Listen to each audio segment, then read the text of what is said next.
దేవేంద్రుడు ఐశ్వర్యాన్ని కోల్పోయాడు. కోల్పోయిన తరువాత తాను పడినటువంటి కష్టాలకి తానే పశ్చాత్తాపాన్ని పొంది తిరిగి మళ్ళీ లక్ష్మీదేవి యొక్క అనుగ్రహం పొందడానికి కావలసినటువంటి విధానాన్ని తెలుసుకోవడానికి చతుర్ముఖ బ్రహ్మగారిని ఆశ్రయించాడు. ఆయన సృష్టికర్త. మీరు ఎప్పుడైనా పౌరాణిక వాంగ్మయం చూస్తే మీకు ఒక విషయం కనపడుతుంది. ఏదైనా సమస్య ఏర్పడితే మొట్టమొదట అందరూ కూడా బ్రహ్మగారి దగ్గరికి వెడతారు. ఆయన ఒక మార్గాన్ని చూపిస్తాడు. ఇదిగో మీరు ఇలా వెళ్ళండి అని చెప్తూ ఉంటాడు. సృష్టికర్త అంటే ఈ లోకములను సృజించినటువంటి వాడు. అలాగే మన ఇంటికి కూడా ఓ పెద్ద ఉంటారు. ఒక సమస్య ఏర్పడినప్పుడు ఆ ఇంటి పెద్దని ఆశ్రయించి వారు ఇచ్చినటువంటి మార్గదర్శనంలో మనం ప్రవర్తించగలగాలి. అది గుణములను కలిగి ఉండుట అంటే వారి మాట మీద ఒక విశ్వాసం, వారి మాట మీద ఒక గౌరవాన్ని ఉంచడం, వారికి పెద్దరికాన్ని ఇవ్వడం. అంతేకాని వయస్సుని దృష్టిలో పెట్టుకుని కేవలం ఏదో యాంత్రికంగా ఒక నమస్కారం చేసి వారి మాట తిరస్కరించడం కాదు. వారు అనుభవంతో చెప్పినటువంటి మాటకి ఒక ప్రాధాన్యత ఇచ్చి పరిశీలించగలిగినటువంటి అధ్యవసాయంతో కూడుకున్నటువంటి బుద్ధిని కలిగి ఉండేటటువంటి స్థితికి వినయము అని పేరు. అటువంటి స్థితిని పొందాలి. అందుకే బ్రహ్మగారిని వెళ్ళి అడుగుతారు. బ్రహ్మగారు శ్రీ మహావిష్ణువుని ఆశ్రయించమన్నారు. వాళ్ళందరూ శ్రీ మహావిష్ణువుని స్తోత్రం చేశారు. మీరు జాగ్రత్తగా గమనిస్తే అనేక సందర్భాలలో అసలు శ్రీ మహావిష్ణువు దర్శనమివ్వరు, ఆయన వాక్కు వినపడుతుందంతే. ఈ సందర్భంలో ఆయన ఒక మాట చెప్పారు. పోగొట్టుకున్నటువంటి లక్ష్మిని తిరిగి పొందాలి అంటే క్షీరసాగర మథనం చెయ్యాలి. ఆ క్షీరసాగర మథనం చెయ్యాలి అంటే దానికి కొన్ని సంభారములు కావాలి. ఆ పాల సముద్రంలోకి పట్టుకెళ్ళి అనేకమైనటువంటి లతలు, ఓషధులు మొదలైనటువంటి వాటిని నింపాలి. తర్వాత మందర పర్వతాన్ని కవ్వంగా చేసుకోవాలి. వాసుకుని తీసుకొచ్చి తాడుగా చుట్టాలి. ఈ ప్రక్రియలో నేను మీకు సహాయపడతాను. ఈశ్వరుడి యొక్క సహాయం లేకుండా అసలు ఏ కార్యమూ నెరవేరదు. ఇది బాగా జ్ఞాపకం పెట్టుకోవలసినటువంటి విషయం. లక్ష్మీ కటాక్షం కావాలి అని కోరుకునేటటువంటి వ్యక్తి కేవలము తన యొక్క సమర్థత చేత తాను ఒక కార్యాన్ని చాలా కష్టపడి నిర్వహిస్తే ఫలితం వచ్చేస్తుంది అనేటటువంటి మాటకి సనాతన ధర్మంలో ప్రామాణికత లేదు. అందుకే సుందరకాండలో సీతమ్మ కూడా ఒక మాట చెప్తుంది. కచ్చిదాశాస్తి దేవానాం ప్రసాదం పార్థివాత్మజ కచ్చిత్ పురుషకారంచ దైవంచ ప్రతిపద్యతే అంటుంది. పురుషకారమునకు దైవము యొక్క సహాయము తోడు కావాలి. నేను నా వంతు ప్రయత్నం నేను చెయ్యాలి. కానీ ప్రయత్నం చేసేటప్పుడు ఒక్కటి జ్ఞాపకం పెట్టుకోవాలి. 99 పాళ్ల నా ప్రయత్నానికి ఒక్క పాళ్ళు భగవంతుని యొక్క అనుగ్రహం కలిసి రాకపోతే ఆ కార్యము నెరవేరదు. అందుకే భగవద్భక్తి అనేటటువంటి మాటకి అంత విశేష ప్రాధాన్యత ఉంటుంది. ఈశ్వరుడు ఉన్నాడు అని నమ్మి ఆయన మీద భారం ఉంచి కార్యక్రమాన్ని నెరవేర్చడానికి కావలసినటువంటి సమర్థతని నాకు ఇవ్వడంతో పాటుగా అది ఫలవంతమయ్యేటట్టుగా చెయ్యగలిగిన శక్తి నీ చేతులలో ఉంది అని నమ్మి ఈశ్వరుడికి నమస్కరించడం పరిపూర్ణమైనటువంటి భక్తి. అందుకే మీకు నేను తోడుగా ఉంటాను అన్నారు శ్రీ మహావిష్ణువు. అందుకే క్షీరసాగర మథనంలో ఎప్పుడెప్పుడు వైక్లభ్యములు ఏర్పడతాయో అప్పుడప్పుడు ఆయన వచ్చి ఆదుకుంటారు. ఒకప్పుడు ఆ మందర పర్వతం పాలసముద్రంలోకి దిగిపోతోంది. ఆదికూర్మమై వచ్చి నిలబడ్డారు. తీరా అమృతోత్పాదనమైన తరువాత అమృతాన్ని రాక్షసులు పొందబోయారు. మోహినీ స్వరూపంలో వచ్చి దేవతలకు అందేటట్టు చేశారు. మనం ఈశ్వరుణ్ణి నమ్మి ప్రయత్నాన్ని ప్రారంభం చేస్తే ఆ ప్రయత్నంలో మన చేయి దాటి జరిగేటటువంటి పరిణామాలని ఈశ్వరుడు దిద్దుతాడు. దిద్ది దాన్ని ఫలవంతం చేస్తాడు. అందుకే వారు ఆ స్వామి చెప్పినటువంటి మాట యందు పరిపూర్ణమైన విశ్వాసంతో క్షీరసాగర మథనాన్ని ప్రారంభం చేశారు. ఆ పాలవిల్లి లోపల అప్పటికప్పటికి మందరాగము తిరుగన్ చెప్పెడిదేమున్నది అజుని చెవులు చిందరగునియన్ అన్నారు. ఆ మందర పర్వతాన్ని పాలసముద్రంలోకి దించి వాసుకుని చుట్టి ఆ క్షీరసాగర మథనం చేస్తుంటే వచ్చినటువంటి చప్పుట్ట ఎంత భయంకరంగా ఉందంటే ఆఖరికి సమాధి స్థితిలో ఉండి సృష్టి చేసేటటువంటి చతుర్ముఖ బ్రహ్మగారి చెవులు కూడా గింగురుమన్నాయిట. ఆ పాలవెల్లి లోపల అప్పటికప్పటికి మందరాగము తిరిగెన్ చప్పుడు నిండెన జాండము చెప్పిడిదే మజుని చెవులు చిందరగునియన్. బ్రహ్మాండమంతా కూడా చర్ చస్ అనేటటువంటి చప్పుళ్లతో నిండిపోయింది. మొట్టమొదట హాలాహలం వచ్చింది. ఆ హాలాహలాన్ని పరమేశ్వరుడు పుచ్చుకున్నాడు. హాలాహలం తర్వాత ఒక్కొక్కటి దివ్యమైనటువంటి వస్తువులు ఉత్పాదనమయ్యాయి. ఒక్కొక్క దాన్ని ఒక్కొక్కరు పంచుకున్నారు. అలా ఆ క్షీరసాగర మథనం జరుగుతుండగా అకస్మాత్తుగా అందులోంచి లక్ష్మీదేవి ఆవిర్భవించింది. ఆ ఆవిర్భవించేటటువంటి స్థితిలో ఆ తల్లి లోకములనన్నిటినీ కూడా అనుగ్రహించడం కోసం వచ్చినటువంటి తల్లి కదూ. అందుకని అసలు ఆవిడ క్షీరసాగరంలోంచి పైకి పద్మంలోంచి ఆవిర్భవిస్తూ ఉంటే ఆవిడ పైకి వస్తున్నప్పుడే తల దగ్గర నుంచి కదూ కనపడుతుంది. పాలసముద్రంలోంచి పైకొస్తోంది అంటే మనకి లలితాదేవి యొక్క ఆవిర్భావ సమయంలో ఎలా అయితే తల దగ్గర నుంచి పాదాల వరకు చెప్తారో అలాగే లక్ష్మీదేవి కూడా పాలసముద్రంలోంచి పైకి తేలినప్పుడు తల దగ్గర నుంచి ఆ పద్మములో కూర్చున్నటువంటి తల్లి యొక్క పాదముల వరకు దర్శనం. అందులో అసలు ఆవిడ పైకి వస్తుంటేనే ఎంత వైభవంగా తల్లి పైకొచ్చింది అంటే తొలకారు మెరుగుకైవడి.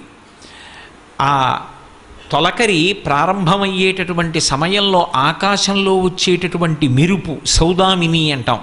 ఆ సౌదామిని ఆ మెరుపు మొట్టమొదట వస్తుంది, కంటిని ఆకర్షిస్తుంది. మెరుపుకుండేటటువంటి లక్షణం ఏమిటి అంటే అది ఎక్కడ ఉండనివ్వండి తళుక్కుమని మెరిస్తే కంటికి ఆ మెరుపు తగిలి ఒక్కసారి అందరూ దాని వంక చూస్తారు. లక్ష్మీదేవి వంక చూడడం కూడా అలాగే ఉంటుంది. లోకమంతా ఆమె కటాక్షం కోసం. అందుకే తొలకారు మెరుగుకైవడి తలతలమని మేమి మెరయ ధగధగమనుచున్. ఆ తల్లి చూపుల కలుములలీనుచు. అలాగే చెలువంబులు మొదట పుట్ట మొదటి టెంకి సిరి పుట్టెన్రుపా అంటారు పోతన గారు భాగవతంలో క్షీరసాగర మథనఘట్టాన్ని వర్ణిస్తూ. తలతలమని మేని మెరయ ధగధగమనుచున్ అంతా కూడా కాంతులే చెప్తారు. దీంట్లో మీరు బాగా గమనించవలసిన విషయం ఏమిటంటే లక్ష్మీదేవి యొక్క వైభవాన్ని ఎక్కడ చెప్పినా సరే మెరుపు తీగతో చెప్తారు. ఎందుకని మెరుపు తీగతో చెప్తారు అంటే అన్నిటిలోకి తొందరగా కంటిని ఆకర్షించేది ఏది అంటే మెరుపు. చీకటిగా ఉందనుకోండి, చీకట్లో సౌదామిని విద్యుల్లత ఒక మెరుపు మెరిసిందనుకోండి మబ్బు మీద, ఆ మెరుపు మెరవగానే ఎటువైపు నుంచి ఆ మెరుపు మెరిసిందో అటువైపుకి ఆ కాంతి కంటిని లాగుతుంది. ఆవిడ కూడా ఒక మెరుపు తీగలా ఉంటుంది. ఆ మెరుపు తీగ ఒక్కసారి అలా తటిల్లత వెలిగిందనుకోండి లోకమంతా కూడా వెలుగులో కనపడుతుంది. లక్ష్మీదేవి లోకముల వంక చూసేటటువంటి స్థితి అలా ఉంటుంది. ఆవిడ కన్ను విప్పి ఒక్కసారి చూసిందనుకోండి ఆ చూపుల చేత లోకములన్నీ బ్రతుకుతాయి, చైతన్యాన్ని నింపుకుంటాయి. అంతటి గొప్ప స్థితిలో చూపిస్తుంది. అందుకే పోతన గారు ఆ చిన్న పద్యం అంతా కూడా మెరుపులతోటే తీసుకెళ్ళారు. తొలకారు మెరుగుకైవడి తలతలమని మేను మెరయ ధగధగమనుచున్. ఆవిడ శరీరం అంతా కూడా తళుక్కని మెరిసిపోతోంది, ధగధగమంటోంది. రెండు కాంతికి సంబంధించినటువంటి విశేషాలే. ఇప్పుడు మీరు ఒక్కటి గమనించాలి, అంత కాంతివంతంగా ఆవిడ కనపడుతుంటే అసలు అంగప్రత్యంగముల వంక చూసే అవకాశం ఉండదు, కన్ను ఆకర్షింపబడుతుంది. అది లక్ష్మి అని పిలవబడడానికి కారణం అది. ఆవిడ లోకములనన్నిటినీ చూస్తుంది, అందరూ ఆవిడ వంక చూస్తారు. ఆవిడ చూపుల కోసం సమస్త జగత్ తహతహలాడుతుంది. ఆవిడ క్రీగంటి చూపు పడితే చాలని. అందుకే లలితాదేవి ఆవిర్భావంలో చెప్పినట్టుగా తల నుంచి పాదముల వరకు వర్ణించారు, మొత్తం ఒక కాంతి పుంజం కింద చెప్పారంతే. అందుకే తలతలమని మేను మెరయ ధగధగమనుచున్.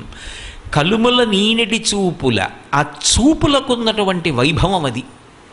లక్ష్మీదేవి యొక్క అనుగ్రహము అన్న మాటకు అర్థం ఏమిటంటే కేవలం ఆవిడ ఒక్క చూపు చూస్తుంది ప్రసన్నంగా.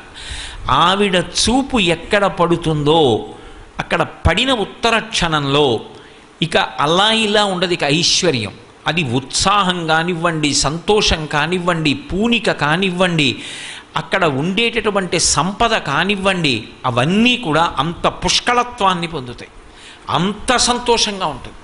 అందుకే ఆవిడ చూపులలోంచే అంతటి అనుగ్రహ ప్రసరణం చేసింది. అందుకే ఐశ్వర్యం ఎక్కడి నుంచి ఇస్తుంది అంటే ఆమె యొక్క చేతిలోంచి ఇస్తుంది అని చెప్పడం సాధ్యం కాదు. అందుకే లక్ష్మీ కటాక్షము అంటూ ఉంటారు. ఆవిడ చూపు పడితే చాలు, ఒక్కసారి అలా ప్రసన్నంగా చూసిందా ఇక అక్కడ ఎంత ఐశ్వర్యం ఏర్పడుతుంది అనేటటువంటి దాని గురించి చెప్పడం ఎవరికీ సాధ్యం కాదు. అయితే మీరు ఒక్క విషయం జ్ఞాపకం పెట్టుకోవాలి, నేను ఐశ్వర్యము ఐశ్వర్యము ఐశ్వర్యము అన్న మాట వాడుతున్నప్పుడు కేవలము నేను సంపద గురించి మాట్లాడుతున్నాను అని మీరు అనుకోకూడదు. కేవలం ధనం ఒక్కదాని గురించి నేను మాట్లాడటం లేదు. శ్రీ సూక్తం అలా మాట్లాడలేదు. కేవలం డబ్బొక్కటే లక్ష్మీదేవి ఇస్తుంది అని నిర్ధారణ చేయకూడదు. లక్ష్మి అంటే జీవితాన్ని పండించగలిగినటువంటి శక్తి. ఆవిడ ఇది ఇస్తుంది ఇది ఇవ్వదు అని ఉండదు, ఆవిడ దేన్నైనా ఇవ్వగలదు. అందుకే కలుముల నీనెడి చూపుల, ఆమె చూపుల చేత సమస్తమైన ఐశ్వర్యాన్ని ఇవ్వగలిగినటువంటి తల్లి అయి ఆవిడ చెలువంబుల మొదటి టెంకి సిరి పుట్టె నృపా. ఆమె ఈ లోకానికంతటికీ కూడా అద్భుతమైనటువంటి సౌందర్యరాశి, లోకమాత మొట్టమొదట సృజింపబడింది అన్నారు. అంటే మళ్ళీ క్షీర సముద్రంలోంచి ఆమె తల్లి క్షీరసాగరానికి కుమార్తెగా ఉద్భవించింది. ఇది ఆమె యొక్క అవతార స్వీకారమునందుండేటటువంటి తత్వం. ఇప్పుడు ఆవిడ క్షీరసాగరంలోంచి వచ్చింది, పాలసముద్రానికి కూతురు. పాలసముద్రానికి ఆవిడ కూతురు కాబట్టి ఇంతకుముందు ఆవిడ లేనిది ఇప్పుడే వచ్చింది అని చెప్పడం కుదురుతుందా? కుదరదు. ఆమె ఇంతకుముందు కూడా ఉంది, ఇంతకు ముందు ఉన్నది, అప్పుడు ఉన్నది, ఎప్పుడూ ఉంటుంది. కానీ ఇందులో ఒక పెద్ద రహస్యం మాత్రం ఉంటుంది. ఆమె ఇలా చాలామందికి కుమార్తెగా వస్తుంది. ఒకప్పుడు క్షీరసాగరానికి కుమార్తెగా వచ్చింది, ఒకప్పుడు భృగువుకి కుమార్తెగా వచ్చింది, ఒకప్పుడు జనక మహారాజు గారికి కుమార్తెగా వచ్చింది, ఒకప్పుడు ఆకాశరాజుకి కుమార్తెగా వచ్చింది. అసలు యథార్థంగా చెప్పాలంటే ఎవరి ఇంట ఆడపిల్ల పుట్టినా లక్ష్మియే వస్తోంది అని గుర్తు. ఎందుకో తెలుసా? ఆడపిల్ల వస్తోంది అంటే చాలామంది ఆడది ఆడపిల్ల అన్న మాట వాడితే ఏదో తక్కువ అనుకుంటారు. కాదు, తెలుగు భాషలో ఆడపిల్ల ఆడది అన్న మాటకు అర్థం ఏమిటంటే శ్రీ మహాలక్ష్మి అని అర్థం. ఆడపిల్ల, ఆడ అంటే అక్కడ అని అర్థం. అక్కడి పిల్ల, అక్కడి పిల్ల ఇక్కడ పుట్టింది. ఇక్కడ ఎందుకు పుట్టింది అంటే ఇక్కడ పుట్టి నన్ను ధన్యుణ్ణి చేసింది. ఎవరా పిల్ల? పేరు నేను పెట్టాను తర్వాత, ఆమె లక్ష్మి. అందుకే ఎవరి కడుపున ఆడపిల్ల పుట్టనివ్వండి, ఆ పిల్ల పీటల మీదకి వెళ్ళినప్పుడు మాత్రం పద్మంలోనే వెడుతుంది. పద్మంలో తీసుకెడతాను తప్ప ఏ ఇంటా కూడా ఆడపిల్లని పెళ్లి పీటల మీదకి తీసుకెళ్ళేటప్పుడు నడిపించి మాత్రం తీసుకెళ్లరు.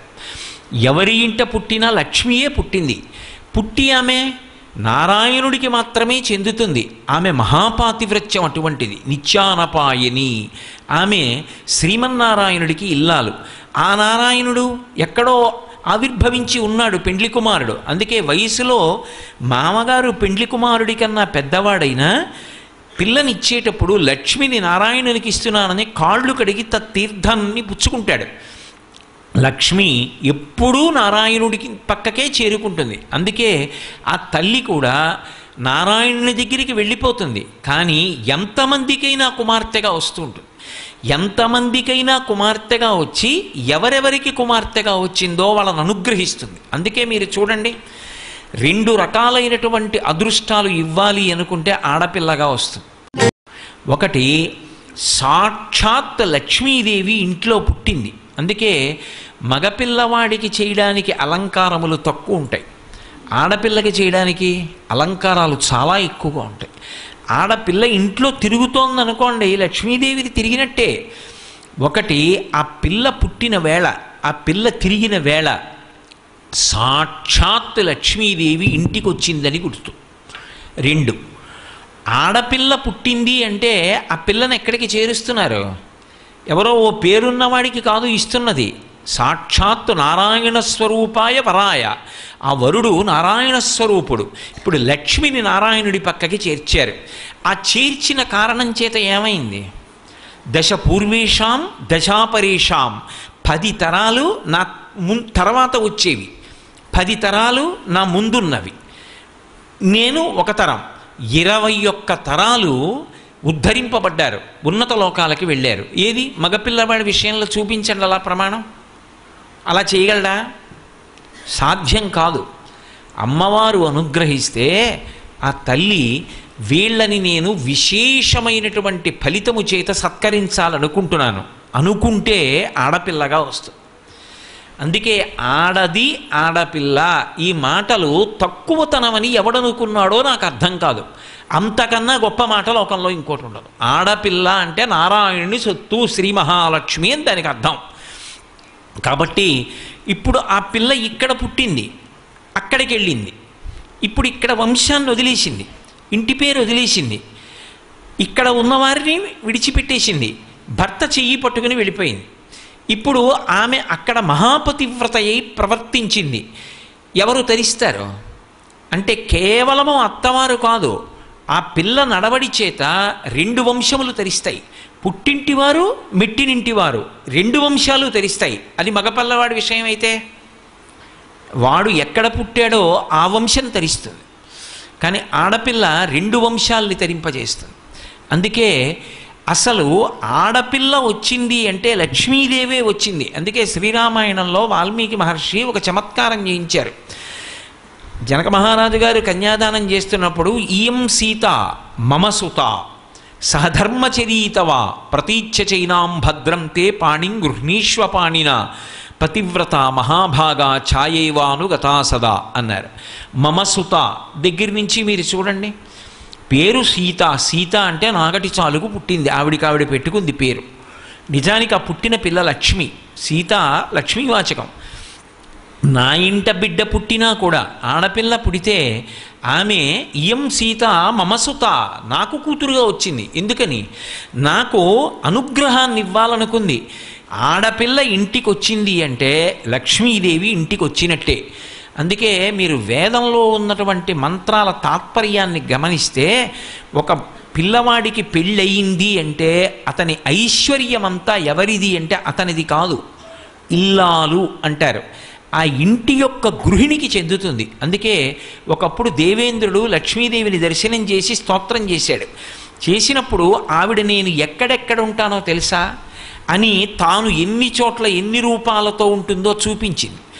చూపించినప్పుడు కైలాసే పార్వతీత్వంచ క్షీరోధే సింధుకన్యక స్వర్గే చ స్వర్గలక్ష్మిస్త్వం మర్త్యలక్ష్మిశ్చ భూతలే వైకుంఠే చ మహాలక్ష్మిర్దేవదేవీ సరస్వతి గంగా చ తులసీత్వంచ సావిత్రి బ్రహ్మలోకగా కృష్ణ ప్రాణాధిదేవీత్వం గోలుకే రాధికా స్వయం రాసే రాసేశ్వరీత్వంచ బృందా బృందావని కృష్ణప్రియాత్వం భాండీరే చంద్రా చందనకాననే విరజా చంపకవనే శతశృంగే చ సుందరి పద్మావతి పద్మవనే మాలతీ మాలతీవనే కదంబమాలాత్వం దేవీ కదంబ కాననీపి చ రాజ్యలక్ష్మి రాజగేహే గృహలక్ష్మి గృహే గృహే ఇత్యుక్త్వా దేవతాః సర్వే మనయో మనవస్తథా రుర్దుర్నవదనా శుష్కకంఠో తాలుకాః ఇతి లక్ష్మీస్తవం పుణ్యం సర్వదేవైః కృతం శుభం ఎప్పటేత్ ప్రాతురుద్ధాయ సవైః సర్వం లభేత్రువం అభార్యో లభతే భార్యాం వినీతాం వసుతాం సతీం సుశీలాం సుందరీం రమ్యాం అతిసుప్రియవాదినీం పుత్రపౌత్రవతీం శుద్ధాం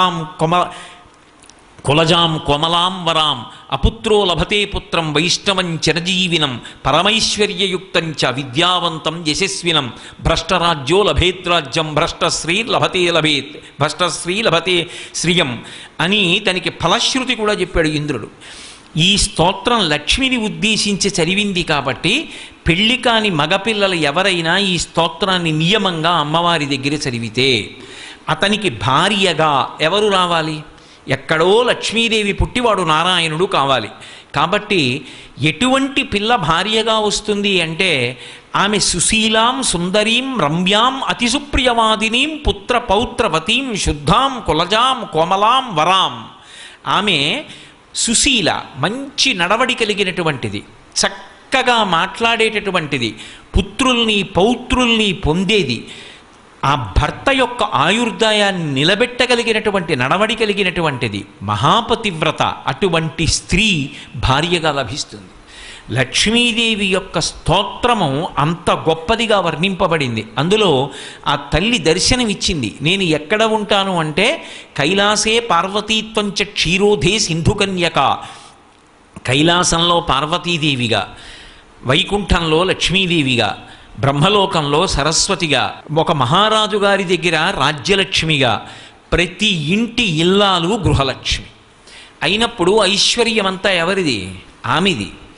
అందుకే ఇల్లు అన్న మాటకు అర్థం ఏమిటంటే ఇటకలతో కట్టినది ఇల్లు కాదు. ఇల్లు అన్న మాటకు అర్థం ఏమిటంటే గృహిణి, గృహముచ్యతే. గృహము అని ఎప్పుడు పిలుస్తారంటే దాని యందు ఇల్లాలు ఉన్నంత కాలమే గృహము. పురుషుడు ఎంత బడలిపోనివ్వండి, ఆమె నవ్వుతూ పిలిచి ఒక్క పాత్రతో కాస్త పళ్ళరసం ఇచ్చిందనుకోండి సేద తీరుతాడు. ఆమె ఒక్క నవ్వు నవ్విందనుకోండి సేద తీరుతాడు. ఆమె ఒక మాట మాట్లాడితే సేద తీరుతాడు. ఎంత ఐశ్వర్యం ఉండనివ్వండి, ఎన్ని కోట్లు ఉండనివ్వండి, ఆమె వెళ్ళిపోయిన తరువాత ఆ ఇంట్లోకి వెళ్ళినటువంటి పురుషుడికి ఏ మనశ్శాంతి ఉంటుంది? గృహము అంటే మేడ కాదు, భార్యయే గృహము.